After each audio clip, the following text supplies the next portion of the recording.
I have been covering what I believe are some of the best ETFs for maximizing dividend income with an emphasis on minimizing downside risk. You see, if you're an income investor or retiree, you are very specific about what you want. You want the majority of your portfolio in high-yield ETFs, usually covered call names, with a mix typically between growth-tilted funds like QQQI, JEPQ, or GPIQ, and defensive value-tilted funds like JEPI or DEVO. And more often than not, you'll also have dividend ETFs like SCHD, HDV, or VYM. These are all very powerful individual ETFs. But here's the problem. Almost every single one of these funds has blind spots. Covered call funds cap your upside by design, and dividend ETFs like SCHD screen so heavily for yield that they structurally exclude the stocks with the strongest growth and compounding potential. But if you know how to identify those blind spots, you can fill them with just a handful of individual stocks that not only complement your ETFs, they actually strengthen your entire portfolio without sacrificing risk or the income you need. And that is exactly what we're going to do today. And to do this properly, we're not going to look at basic metrics like historical performance or dividend yield alone. We are going deeper. We are going to look at how to screen and use return on equity, free cash flow yield, payout ratios, debt to equity, and forward earnings estimates, the metrics that actually tell you whether a company can sustain and grow long term. The goal is simple. You want 5 to 10 individual stocks that do 3 things. First, they match the core characteristics of your ETF. Second, they fill a performance or sector gap that your ETF is missing.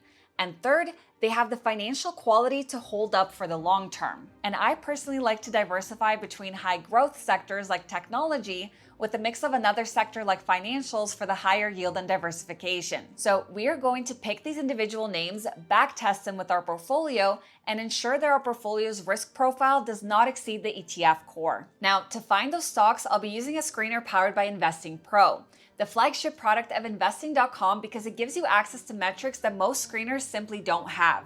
So let me show you how to build this detailed screener from scratch. First, open InvestingPro, click on Screener, then head into the Advanced Filter section and start with market cap. Set this to greater than 10 billion. We want large cap liquid names, not small cap plays because they carry too much volatility for an income-focused portfolio. All right, next, filter by sector. And I'm going with technology specifically because most high-income dividend ETFs are structurally underweight in tech. For example, SCHD screens for high dividend yield, which automatically excludes most tech companies. That's the gap we're filling. Next, add a dividend growth filter. I'm looking for companies that are actively distributing and consistently growing their distribution over time.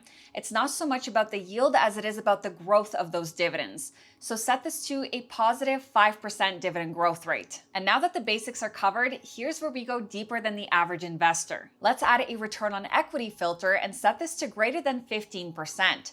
ROE is one of the cleanest signals of how efficiently a company generates profit from shareholders' capital. A company with consistently high ROE is compounding value over time, not just paying out what it earns. And most people entirely skip this filter, but in my opinion, that is a huge mistake. Next, the payout ratio. Set this to less than 60%. This is one of my favorite dividend filters of all time. You want companies paying dividends comfortably within their means. Above 70 is a yellow flag. Above 90 is a red flag. You want room for the dividend to grow and room to survive a bad quarter. Now, technology names naturally don't have a high payout ratio, but in other sectors like financials, industrials, or healthcare, this filter becomes extremely important to use. And the final 2 filters, arguably the most important, are InvestingPro's financial health label and fair value label.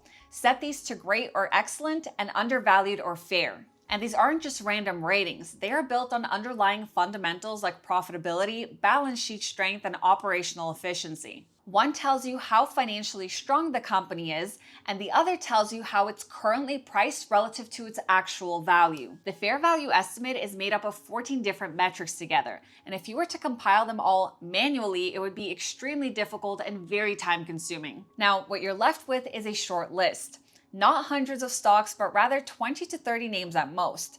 And every single one of them has the income, the quality, and the financial resilience to sit alongside a high-income ETF portfolio long-term. Let me give you a real example of how this plays out. I am going to construct and backtest a high income portfolio. And a quick heads up, the tool I'm using to run all of this data and filters, along with their advanced tools like hedge fund portfolios, AI portfolios, and in-depth AI chart analysis, is InvestingPro, and they are running a 3-day flash sale starting Monday, April 20th with up to 55% off. And if you sign up using my link, you will get an additional 15% off on top of that.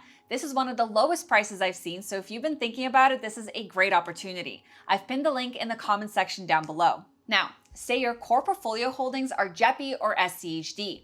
These are excellent funds, strong income, low volatility, and defensive tilt, but they are capped. So typically investors will diversify into growth-centric ETFs like the QQQ or high-income alternatives like QQQI. Running the filters I just described, you'll find names like Broadcom, Microsoft, Micron, IBKR, Morgan Stanley, and Visa, companies with some of the strongest free cash flow profiles in the market, consistent dividend growth, and business models that hold up across cycles. None of these are exotic picks. None of them are high-risk small caps, but they fill a real gap in what dividend ETFs and covered call ETFs are designed to deliver. And here's the data that backs it up. If you backtest a portfolio of SCHD and QQQ against one where you allocate approximately 15% towards these 7 individual stocks over the last 4 years, and this includes the 2022 bear market, the 2025 tariff sell-off, and the Japanese carry trade unwind, the individual stock overlay outperforms a 50-50 SCHD and QQQ split by almost 20%, with an annualized growth rate of 4.4% above the S&P 500. And when you break it down year by year, you took less damage in 2022 and captured more upside in 2023, 2024, 2025, and 2026. And remember, this was allocating only 15% of your portfolio towards these individual stocks, not 30% or 50% like you would normally have to with a typical growth ETF. That is the real power of allocating a small portion to concentrated individual names, something no ETF can replicate because the diversification works against you when you want that upside. And this is exactly the screener I use inside InvestingPro to find those individual names. If you want to run the same filters yourself, InvestingPro is currently running a 3-day flash sale with up to 55% off. And through my link in the comments, you get an additional 15% off on top of that. I have never seen it this low, so definitely check it out. Now, once you've identified your picks, use InvestingPro's Warren AI to go deeper. You can literally ask it what Broadcom's last 5 earnings reports look like, what the forward estimates are, and what the margin trajectory is, and it pulls up proprietary financial data, not scraped internet results. And it explains things in simple terms so that it's much easier to understand. That distinction matters when you're making real allocation decisions. Now, one thing most videos don't talk about is position sizing, and don't skip this part. In my opinion, no single stock should exceed 2% of your total portfolio. On a $100,000 portfolio, that is $2,000 max per name. That keeps your stock-specific risk contained so that if one name misses earnings or cuts its dividend, it doesn't move the needle on your overall return. Keep at least 70 to 85% in your ETF core.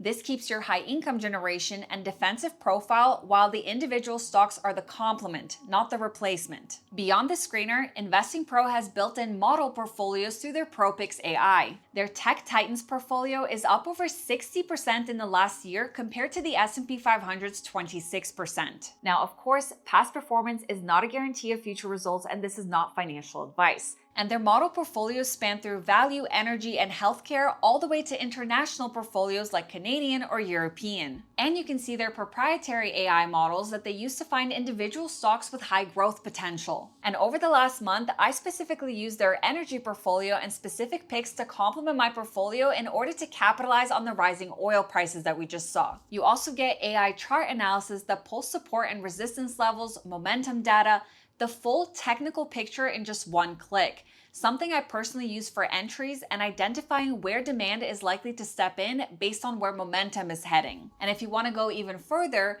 their ideas section lets you filter into the actual holdings of hedge fund managers and billionaire investors. For example, Scott Ferguson's portfolio is up over 300% in the last 3 years. You can see exactly what he's holding, how it's weighted, and why the performance looks the way it does. And he is concentrated into holdings that I haven't even considered, like EchoStar Corporation and Twilio. Or looking at Bill Ackman's portfolio, his holdings include names like Amazon, Alphabet, Brookfield Corporation, Uber, and Meta. And you can simply just copy their holdings and put them into your own watch list or export them as an Excel file or Google Sheets. And that is the flexibility you have when using InvestingPro. And again, if you want access to all of this data, screeners, and AI tools, their 3-day flash sale is live right now with up to 55% off. Plus an additional 15% off if you use my link below. So if you have been thinking about it and waiting for this, now is the time. You can click the link pinned in the comments and start running this exact screener for your own portfolio. At the end of the day, having tools like this is what allows you to build a portfolio that is actually structured and not just a collection of random investments.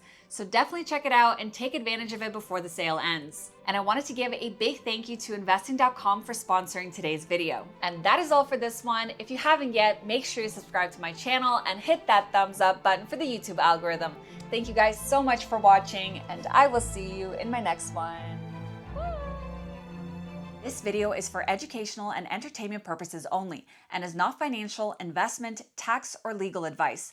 Discussions of ETFs, investing strategies, market updates, or specific funds are general, not tailored to your financial situation, and should not be relied upon for decision making.